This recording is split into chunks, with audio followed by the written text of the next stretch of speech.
नमस्कार, मंडल news bulletin में आपका स्वागत है। आइए पेश करते हैं आज के कुछ प्रमुख व मुख्य समाचार।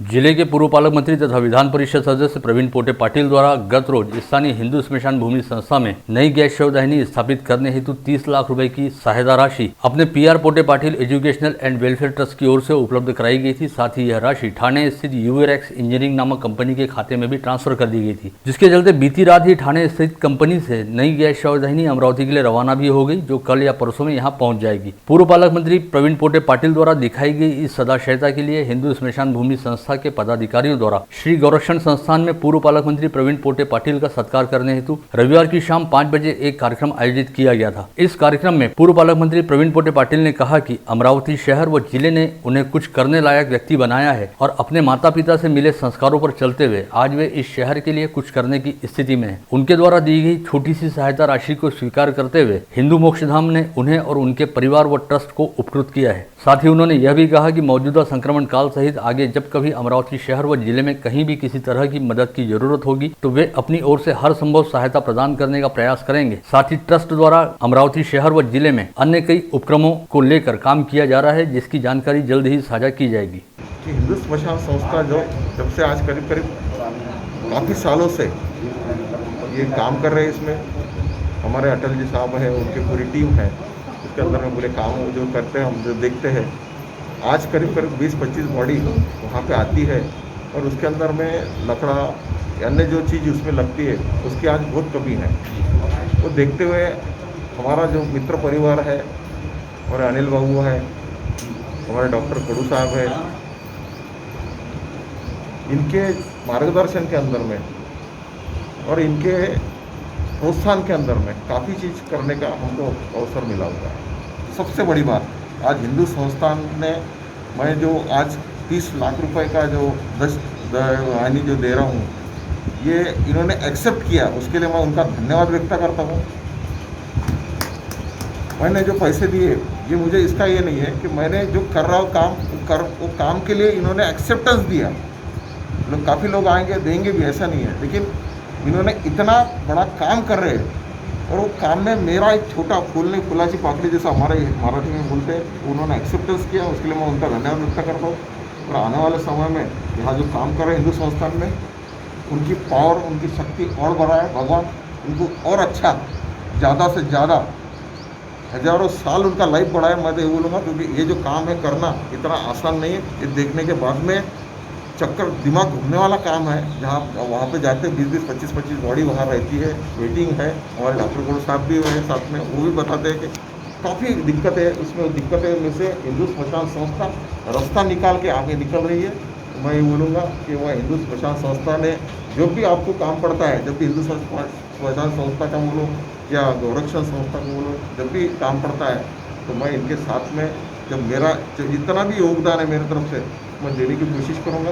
और अमरावती शहर के लिए भी मैं काफ़ी योगदान देने के आने वाले समय में मैं सोच रहा हूँ। हमारे आज बाबूजी से, हमारे जो पिताजी, उनके सवेरे बात हो गई, उन्होंने और बोल दिया कि मेरे पास में ऐसा वैसी व्यवस्था है, आप और करो। ये अपने लिए एक बहुत बड़ी उपलब्धि है, मैं ऐसा बोलूँगा कि हमारे पिताजी ने जो हमको शिक्षा दी उसमें से हम सब कुछ चीज़ करना चाह रहे हैं और वो करने की परमेश्वर हमको शक्ति दे, ऐसे हम प्रार्थना करता हूँ, धन्यवाद व्यक्त करता हूँ। जय हिंद। इस समय अपने अध्यक्षीय संबोधन में हिंदू मोक्षधाम के अध्यक्ष आरबी अटल ने अपने विचार व्यक्त करते हुए कहा कि विगत 1 वर्ष से उन्होंने कोविड संक्रमित मृतदेहों का अंतिम संस्कार करने के काम में प्रशासन का पूरा साथ दिया, लेकिन नई गैस शवदाहिनी के मसले पर प्रशासन ने अपनी जिम्मेदारी से हाथ झटक लिए। उस समय वे तीसरी गैस शवदाहिनी स्थापित होने की उम्मीद छोड़ चुके थे। ऐसे समय पूर्व पालक मंत्री प्रवीण पोटे ने किसी देवदूत की तरह आगे आते हुए नई गैस शवदाहिनी का पूरा खर्च उठाने की न केवल तैयारी दर्शाई, बल्कि नई गैस शवदाहिनी के लिए अपनी ओर से पूरा भुगतान भी किया। और अब 1-2 दिन में नई गैस शवदाहिनी हिंदू मोक्षधाम में पहुंच जाएगी, जो 1 सप्ताह के भीतर काम करना भी शुरू कर देगी। यह एक तरह से उनके लिए स्वप्न पूर्ति की तरह है। आज जो सहाय दिया है इन्होंने, इसकी बहुत ज़्यादा आवश्यकता थी स्मशान संस्था को, क्योंकि अभी जो स्मशान संस्था के पास है 2 पुरानी शववाहिका है वहाँ शहीद आईनी का, उनको काफ़ी साल हो गए, कई बार वो मेंटेनेंस पे चल जाते हैं। बीच में अभी 3-4 दिन तक मेंटेनेंस पे गई तो बड़े मुश्किल से एक पे करो, एक पे मत करो, तो दो में से कई बार एक ही चालू रहती है, मेंटेनेंस पे चल जाती। और बॉडीज़ इतनी ज़्यादा आ रही थी कि जो आती थी बॉडीज़ यहाँ पर कोरोना की, उनको 8-8 बॉडीज़ वेटिंग में रहती थी।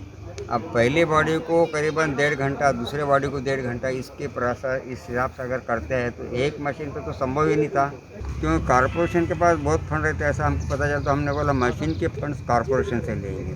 रोडे साहब भी आए थे, वो बोले मैं कर दूँगा करके, लेकिन बाद में कुछ तो भी कारण क्या हुआ समझ में नहीं आया। उनके कहने से हमने मशीन बुक भी की है कि हमको आश्वासन मिल रहा है, कुछ न कुछ फंड्स मिल जाएंगे, तो उन्होंने दिया नहीं। अब ये बात जब पता चली अनिल भाऊ अग्रवाल को, उन्होंने पूछा, मैंने बोला अभी ऐसी डिफिकल्टी कॉरपोरेशन स्पष्ट नहीं बोल रहे, वो स्वयं सब जगह जाके पूछे, वो बोले हमने हमारे अपन देने का नहीं ठहरा लिया कुछ कारण से स्मशान संस्था को। हालांकि स्मशान संस्था की गाड़ी 1 साल से हमारी जो वैन है डेड बॉडीज वो उनके ताबे में पड़ी है। पिछले मार्च 20 में ले गए, अभी मार्च 21 भी हो गया, मई भी आ गया, अभी भी उन्होंने दिए नहीं हमें। इसके अलावा जितनी भी बॉडीज़ का बोले, अभी उन्होंने विलासनगर का भी भार दिया हुआ है, वो भी हमने बोला भाई ठीक है विलासनगर का हम करेंगे, लेकिन हमको कुछ न कुछ उसमें पत्र जो लेखी पत्र देंगे तो हम वहाँ काम कर पाएंगे। तो ये तीसरी अभी जो प्रवीण भवन ने जो हमको मशीन दी हुई थी, तीसरी गैस दाहिनी के लिए फंड दिए गए, उन्होंने स्वयं होकर उसकी जांच पड़ताल भी की, किस प्रकार काम करती है। उन्होंने स्वयं होकर उसका बुकिंग भी कर दिया, और अभी बता रहे थे इसी बैठक में कि वो मशीन वहाँ से रवाना हो गई और शायद आज रात में या कल सवेरे तक आ भी जाएंगी जी। तो आवश्यकता तो थी स्मशान संस्था को कार्य करने के लिए। इस समय अपने विचार व्यक्त करते हुए दैनिक अमरावती मंडल व मंडल न्यूज के मुख्य संपादक अनिल अग्रवाल ने कहा कि विपत्ति के समय ही किसी भी व्यक्ति की सही परख होती है। विगत 1 वर्ष से चल रही संक्रमण की विपत्ति के दौरान हिंदू मोक्षधाम संस्था के अध्यक्ष आरबी अटल, पूर्व पालक मंत्री प्रवीण पोटे तथा शहर के वरिष्ठ चिकित्सक डॉक्टर प्रफुल्ल कडू द्वारा लगातार जनसेवा के कार्य किए जा रहे हैं और आज तीनों ही एक मंच पर उपस्थित हैं। ऐसे में उन्हें एक ही स्थान पर उपस्थित देव त्रिमूर्ति कहा जा सकता है, जो विगत 1 वर्ष से तमाम तरह के प्रचार प्रसार व प्रसिद्धि से दूर रहकर चुपचाप अपना काम कर रहे हैं। इसके तहत आरबी अटल, हिंदू मोक्षधाम, गौरक्षण संस्था, महेश भवन, कोविड अस्पताल तथा बालाजी मंदिर का जिम्मा संभालते हुए जरूरतमंदों को 1 वर्ष से लगातार भोजन वितरण कर रहे हैं। वहीं प्रवीण पोटे पाटिल ने जहां कोविड संक्रमण की पहली लहर के दौरान बिना किसी तामझाम के लाखों लोगों को अनाज व किराना वितरित किया, वहीं दूसरी लहर के दौरान वे करोड़ों रुपए की लागत से वैद्यकीय सहायता उपलब्ध करा रहे हैं। इसके तहत सुपर स्पेशलिटी में 65 लाख रुपए की लागत से ऑक्सीजन निर्मित प्लांट स्थापित करने के साथ साथ हिंदू मोक्षधाम में 30 लाख रुपए की लागत से गैस शवदाहिनी स्थापित की जा रही है। साथ ही पोटे ट्रस्ट की ओर से ऑक्सीजन कॉन्सेंट्रेटर, पीपीई किट व रैपिड एंटीजन किट जैसी तमाम सहायता स्थानीय प्रशासन को उपलब्ध कराई जा रही है, जिसके वे खुद साक्षी हैं। और यह उनका सौभाग्य है कि हिंदू मोक्षधाम में स्थापित होने वाली नई गैस शवदाहिनी के काम में उन्हें हिंदू मोक्षधाम और प्रवीण पोटे पाटिल के बीच संवाद सेतु बनने का सौभाग्य मिला। साथ ही अनिल अग्रवाल ने विशेष तौर पर यह उल्लेखित किया कि समूचे महाराष्ट्र राज्य में प्रवीण पोटे अकेले ऐसे राजनीतिक व्यक्ति व जनप्रतिनिधि हैं जिन्होंने अपने खर्च पर गैस शवदाहिनी के लिए 30 लाख रुपए की रकम बतौर सहायता राशि उपलब्ध कराई है। तेव्हापासून आपण ऐकत असाल माझ्याबद्दल इथे सांगण्यात येते का हे जे कार्य आज झालेलं आहे त्याच्या मदतली दुवा मी आहे, कुठेतरी मदतली दुवा नाही आहे, वास्तविक माझा कार्य होता। आणि माझ्या वडिलांनी म्हटलं होतं का कोणती आपदा विपदा किंवा विपत्तीमध्ये खरं ओळख होते माणसांची किंवा कोणत्याही गोष्टीची। मागील मार्च 2020 पासून जेव्हा कोरोना ही महामारी सुरू झाली, त्या महामारीमध्ये मी पहिल्या दिवसापासून ॲडव्होकेट आरबी अटल यांना पाहून टाळलो आहे। मी म्हणेल या मंचावर 3 देवदूत उपस्थित आहे। एक ॲडव्होकेट आरबी अटल, एक ज्यांना विसरून आपल्याला बिलकुल चालणार नाही असे डॉक्टर प्रफुल्ल कडू, आणि एक म्हणजे मी स्वतःला खुशनशीब समजतो असे माझे मित्र आणि मोठे बंधू आदरणीय सन्मान्य प्रवीणजी पोटे पाटील यांचं कार्य। मागील कोरोनामध्ये आपण जर थोडंसं मागे जाऊन जर पाहिलं 2020च्या कोरोनामध्ये, तर मला असं वाटतं ही जी यावेळेसची जी मदत आहे प्रवीण भाऊची, ती कोणत्या ना कोणत्या कारणास्तव आपल्या सगळ्यांच्या समोर आली। पण इतकीच मदत मागील कोरोनामध्ये त्यांनी चुपचाप केली होती हे मला माहीत आहे। आता किरण भाऊनी सांगितलं पडद्याच्या मागे राहून मी नेहमी काम करतो।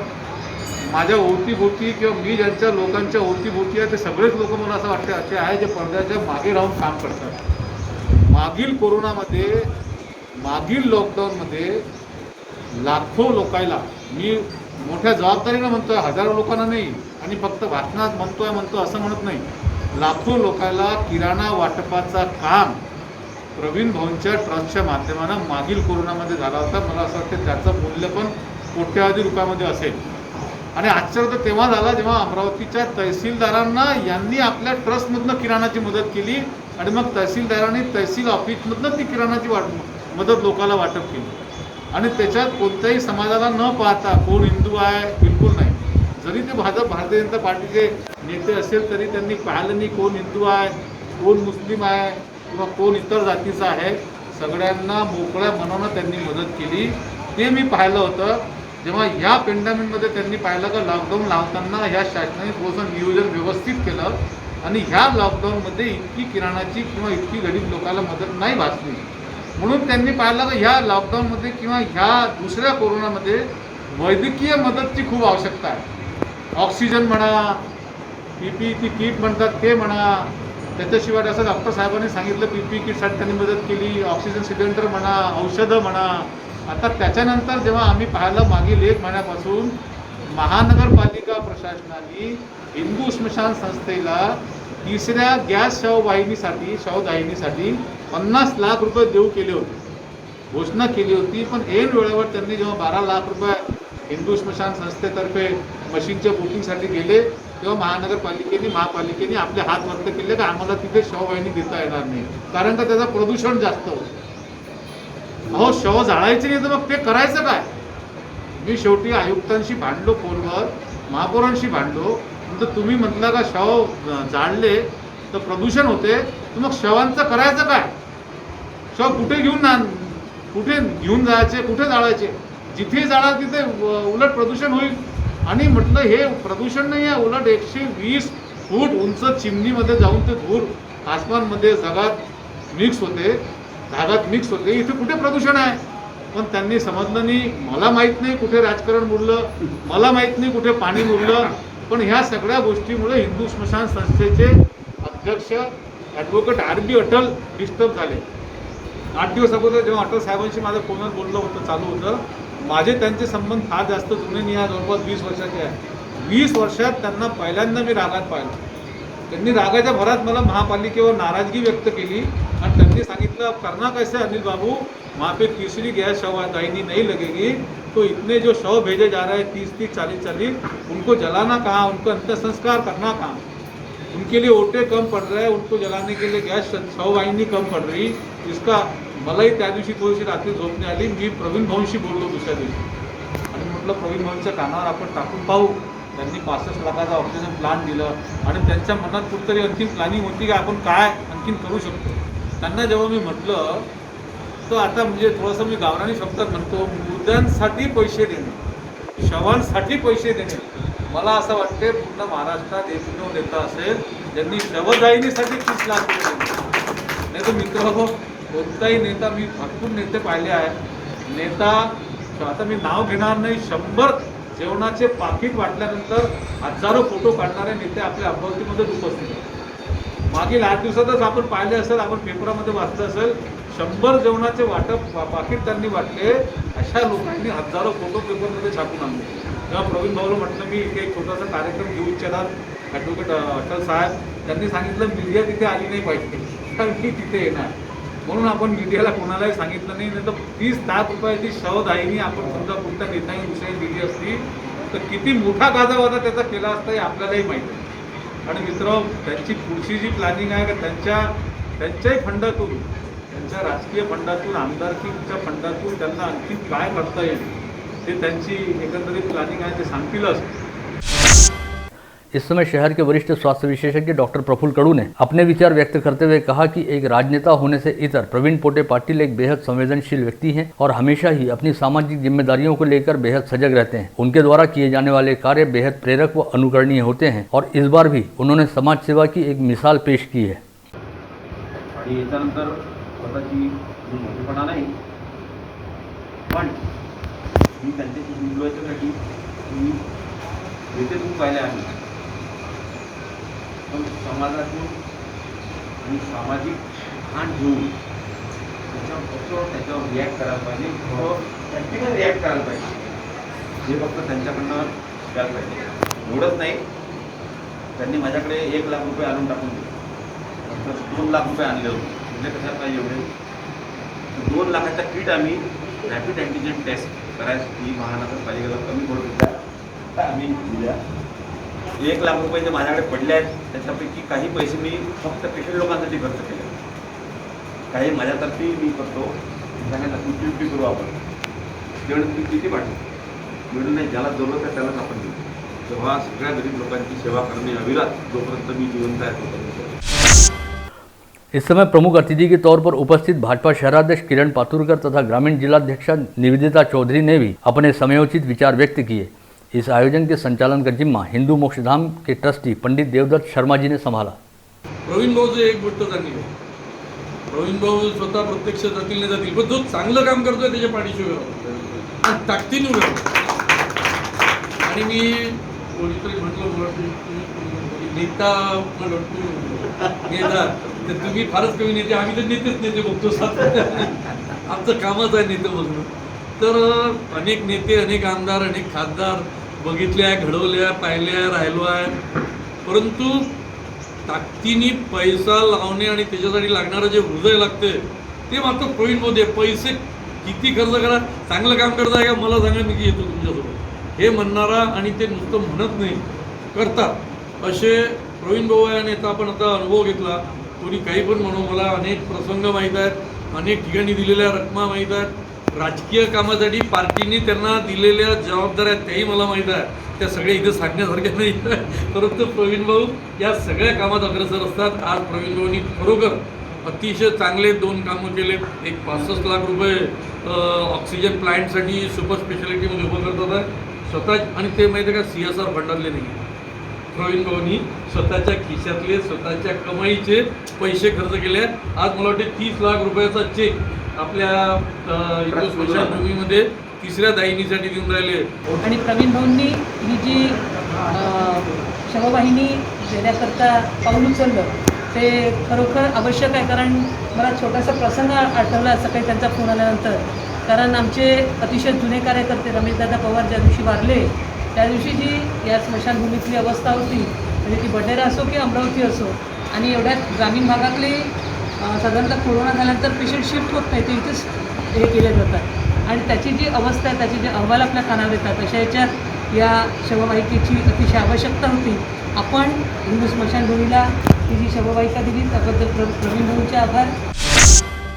राज्य की शालेय शिक्षा मंत्री वर्षा गायकवाड़ ने रविवार को कक्षा 12वीं की परीक्षा के संदर्भ में आयोजित उच्च स्तरीय बैठक में सहभाग लिया। यह बैठक CBSE द्वारा कक्षा 12वीं की परीक्षा लेना अथवा नहीं लेना इस बाबत चर्चा करने के लिए आयोजित की गई थी। इस बैठक में महाराष्ट्र राज्य की प्रतिनिधि के तौर पर सहभाग लेते हुए शिक्षा मंत्री वर्षा गायकवाड़ ने कहा कि विद्यार्थियों के स्वास्थ्य व सुरक्षा को देखकर ही इस बारे में निर्णय लिया जाना चाहिए। महाराष्ट्र में कक्षा 12वीं के विद्यार्थियों की संख्या करीब 14 लाख के आसपास है, जिसमें CBSE के विद्यार्थी भी शामिल हैं। साथ ही उन्होंने यह भी कहा कि राज्य शिक्षा मंडल द्वारा ली जाने वाली कक्षा 12वीं की परीक्षा नहीं लेने की भूमिका पर राज्य सरकार पूरी तरह से कायम है।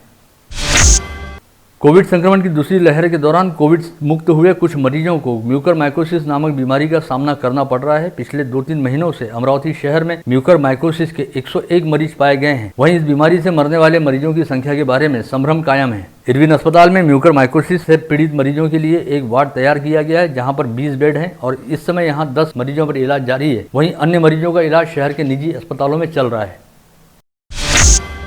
रविवार 23 मई की सुबह से जिला प्रशासन द्वारा लॉकडाउन में कुछ हद तक शिथिलता दी गई और सुबह 7 से 11 बजे तक 4 घंटे के दौरान जीवनावश्यक वस्तुओं की दुकानों को शुरू रहने की अनुमति दी गई। ऐसे में किराना एवं साग सब्जी खरीदने हेतु शहर के प्रमुख बाजार क्षेत्रों में नागरिकों की अच्छी खासी भीड़ हुई। इस भीड़भाड़ को नियंत्रित करने हेतु शहर पुलिस आयुक्त डॉक्टर आरती सिंह खुद इतवारा बाजार, सक्करसाद वो जवाहर गेट परिसर के दौरे पर निकली। साथ ही उन्होंने नियमों का उल्लंघन करने वाले करीब 93 नागरिकों के खिलाफ कोतवाली पुलिस के जरिए धारा 188 के तहत कार्रवाई भी करवाई। इस समय शहर के विभिन्न इलाकों का दौरा करते हुए शहर पुलिस आयुक्त डॉक्टर आरती सिंह ने नागरिकों से आह्वान किया कि लॉकडाउन में छूट मिलने के बावजूद कहीं पर भी भीड़भाड़ वाली स्थिति उत्पन्न न करें और घर से बाहर निकलते समय मास्क एवं सोशल डिस्टेंसिंग के नियमों का अनिवार्य तौर पर पालन करें। इसी तरह मनपा आयुक्त प्रशांत रोड़े ने भी रविवार को शहर के विभिन्न इलाकों का दौरा किया और स्थिति का जायजा लिया। लंबे समय बाद कड़े लॉकडाउन में छूट मिलने के चलते रविवार की सुबह शहर के प्रमुख बाजार क्षेत्रों में अच्छी खासी भीड़भाड़ का प्रमाण दिखाई दिया। ऐसे में मनपा आयुक्त प्रशांत रोड़े ने चित्रा चौक व इतवारा बाजार परिसर का दौरा करते हुए बेवजह घूमने वाले लोगों के रैपिड एंटीजन टेस्ट करने के निर्देश जारी किए। साथ ही उन्होंने नवाथे स्थित आइसोलेशन अस्पताल को भी भेंट दी।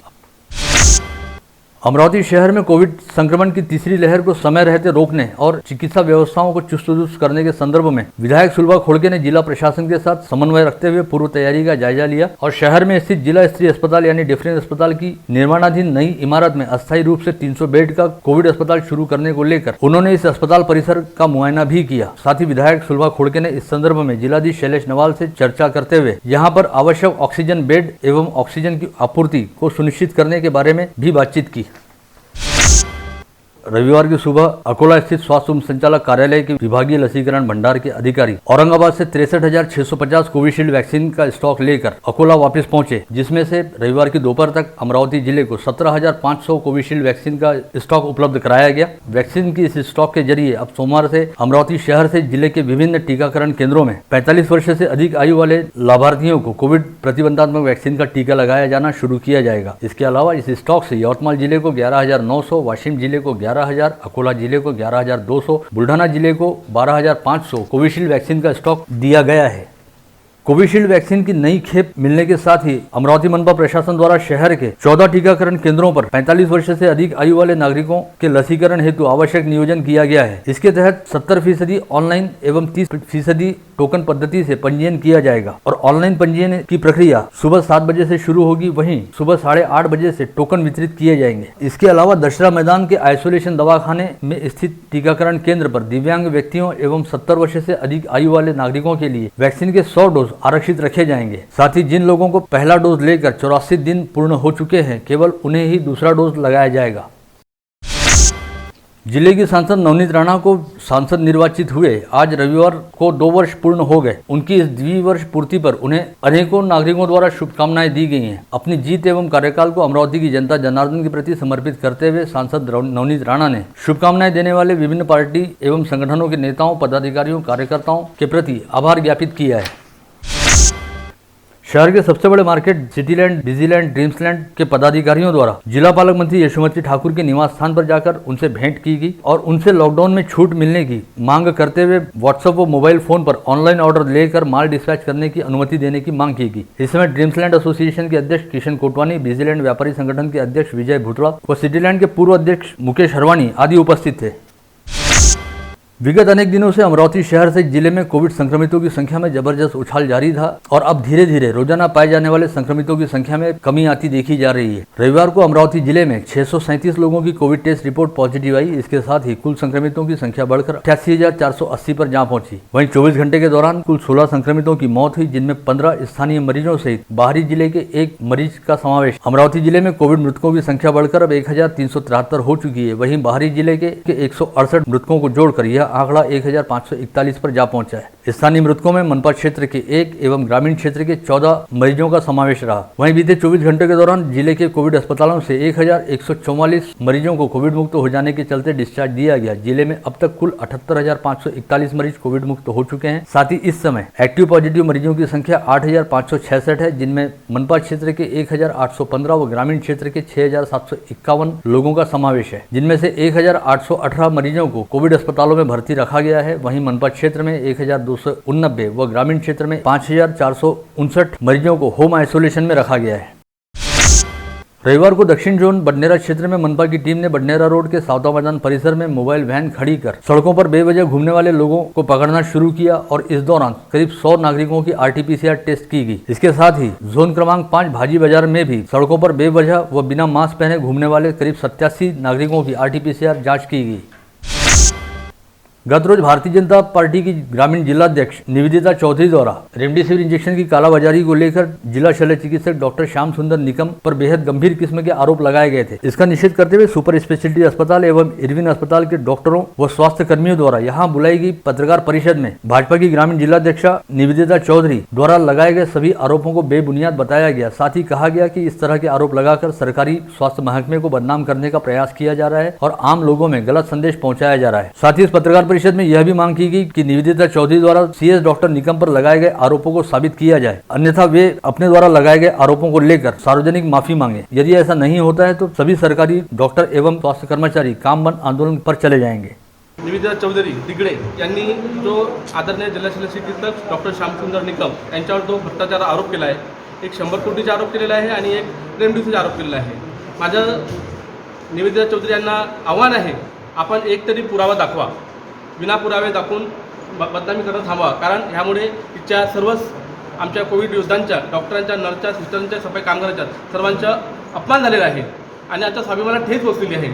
कृपया आपण इथं ते दाखवा, अन्यथा आम्ही आपल्यावर मानहानीचा गुन्हा दाखल करणार आहोत। आणि भारतीय जनता पार्टीच्याही लोकांना मी पदाधिकाऱ्यांना सांगू इच्छितो की आपलाही त्याच्यामध्ये हात आहे का, तर आपला हात नसेल तर आपण उद्या स्टेटमेंट द्यावं आणि ही जी त्यांनी आतापर्यंत पेपरमध्ये मॅटर केले असेल, एक साधी आपलं एक माफीनामा मागून झालेलं जे काही असेल ते चुकामुकाकून दोघे बहीण भावासारखे राहून त्या जिल्ह्यावर कोविड जे रुग्णालय जे चालवतं त्यांना सर्वांना सपोर्ट करावा, एवढीच आजच्या ह्या पत्रकारितेची आमची विनंती आहे।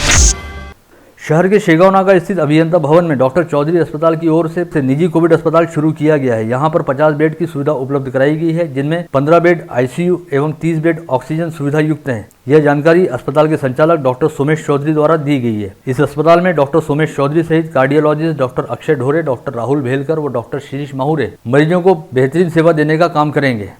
अभियंता भवन कोविड डेडिकेटेड कोविड हॉस्पिटल आम्ही सुरू करतो आहे। सुरू झाला आहे 21 मे पासून। आमची डॉक्टरांची team doctor Somesh Chaudhary physician, doctor Akshay Dhore cardiologist, doctor Shirish Mahure intensivist, doctor Rahul Bhelkar intensivist, हे आमची ट्रेनिंग डॉक्टरिंग टीम आहे। आणि 50 बेडेड हॉस्पिटल आम्ही उभारलेलं आहे। त्याच्यामध्ये 15 बेड 15 बेड आयसीयूचे आहे आणि 30 बेड सेंट्रलाइज ऑक्सिजनला कनेक्टेड आहे। तर जवळपास 45 बेड आपल्याकडे ऑक्सिजन अवेलेबल राहणार आहे। 24 तास आम्हाला फार्मसीची सेवा, 24 तास पॅथॉलॉजीची सेवा, 24 तास ॲम्ब्युलन्सची सेवा उपलब्ध आहे। कोविड महामारी के संकट में कुछ निजी अस्पतालों द्वारा मरीजों के रिश्तेदारों के साथ आर्थिक लूट किए जाने की कई गंभीर घटनाएं सामने आ रही हैं। ऐसी ही एक घटना बुल्ढाना के खामगांव तहसील में सामने आई है, जहां पर एक मरीज के इलाज हेतु बनाए गए बिल को अदा करने हेतु उसके परिवार के पास 11,000 रुपए कम पड़ रहे थे। इस वजह के चलते अस्पताल प्रशासन ने सीधे मरीज की पत्नी का मंगलसूत्र ही छीन लिया और जब तक 11,000 रुपए अदा नहीं किए जाएंगे तब तक मंगलसूत्र वापस नहीं दिया जाएगा और मरीज को भी डिस्चार्ज नहीं दिया जाएगा। इस तरह की धमकी अस्पताल द्वारा मरीज के रिश्तेदारों को दी गई। नागपुर चंद्रपुर मार्ग पर जाम के पास नागपुर से चंद्रपुर की ओर जाने वाले ट्रक के चालक का वाहन से नियंत्रण छूट जाने की वजह से सामने से आ रहे अज्ञात वाहन को जबरदस्त टक्कर लगी। इस दुर्घटना में ट्रक चालक की स्टीयरिंग में फंसने से मौत हो गई। रविवार की रात करीब 1:30 बजे के आसपास यह हादसा घटित हुआ। मृत चालक की शिनाख्त प्रदीप सरोदे के तौर पर हुई है, जो नागपुर का निवासी था और पेदापल्ली से आम लेकर नागपुर गया था, जहाँ से गाड़ी खाली कर वह वापिस तेलंगाना जा रहा था। इस हादसे में ट्रक में सवार राहुल सुधाकर, गौतम शंकर नकार व द्वारका बेनी प्रसाद गौर ये तीनों जख्मी हुए हैं। 3.5 वर्षीय मासूम बच्ची पर लैंगिक अत्याचार करने की सनसनीखेज घटना कल शनिवार को घटित हुई है और राजापेट पुलिस ने 28 वर्षीय आरोपी को गिरफ्तार कर लिया है। पुलिस के अनुसार 3.5 वर्षीय मासूम बच्ची अपने घर में टीवी देख रही थी। उसी समय आरोपी उसके घर में उठा और मासूम को उठाकर अपने घर में ले गया, जहां पर उस पर लैंगिक अत्याचार किए गए। यह बात समझ में आने पर बच्ची की मां ने तत्काल इस घटना की शिकायत राजापेट थाने में दर्ज कराई। कारंजा लाड़ के निकट जालना नागपुर महामार्ग से जाते समय स्पीड ब्रेकर पर वाहन का संतुलन बिगड़ने से हुई दुर्घटना में दुपहिया सवार की मौत हुई। यह हादसा शनिवार को सुबह 7 बजे के दौरान धानोरा ताथोड़ गांव के पास घटित हुआ। मृतक की शिनाख्त अमोल तानबाजी पाथोड़ के तौर पर हुई है।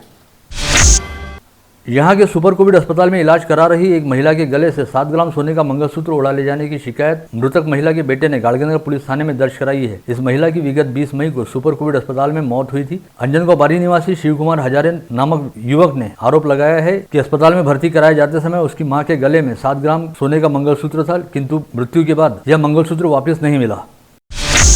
नागपुरी गेट पुलिस स्टेशन अंतर्गत आने वाले एकेडमिक हाई स्कूल के मैदान पर बीती रात अंसार नगर निवासी शोएब खान शहीद खान नामक युवक पर उसी के परिचित अल्तमस शेख गफ्फार और उसके भाई ने चाकू से हमला किया, जिसमें शोएब खान की जांघ और पेट पर गंभीर घाव लगे हैं। नागपुरी गेट थाना पुलिस ने मामला दर्ज किया है।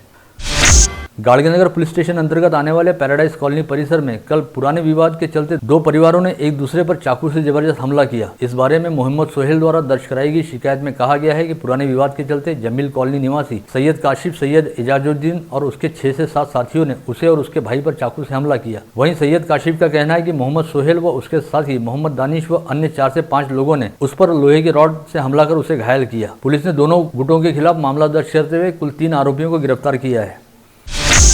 साईनगर स्थित कुरियर एजेंसी के कर्मचारी से 19.5 लाख रुपए लूटने का प्रयास करने के मामले में गिरफ्तार किए गए तीनों आरोपियों को 26 मई तक पीसीआर मिला है। इस मामले में गत रोज कोतवाली पुलिस ने अनिकेत ज्ञानेश्वर जाधव, साहिल नरेश मेश्राम व यश सुनील कड़ू को गिरफ्तार करने के बाद स्थानीय न्यायालय में पेश किया था। इसमें से यश कड़ू एक तड़ीपार आरोपी है और साहिल मेश्राम शातिर अपराधी बताया जाता है। जिले के परदौड़ा पुलिस स्टेशन अंतर्गत कुष्ठा खुर्द गांव में पड़ोस में रहने वाले व्यक्ति के साथ अपनी पत्नी के अनैतिक संबंध रहने के संदेह पर एक व्यक्ति ने अपनी पत्नी की हत्या कर दी। आरोपी का नाम राहुल गौतम गायकवाड़ बताया जाता है। मामले की शिकायत मिलने पर परदौड़ा पुलिस ने दफा 302 के तहत अपराध दर्ज किया है। आप देख रहे थे मंडल न्यूज बुलेटिन। हमारे चैनल को लाइक करें, शेयर करें और हाँ, सब्सक्राइब करना ना भूलें। कल होगी आपसे फिर मुलाकात, तब तक के लिए धन्यवाद।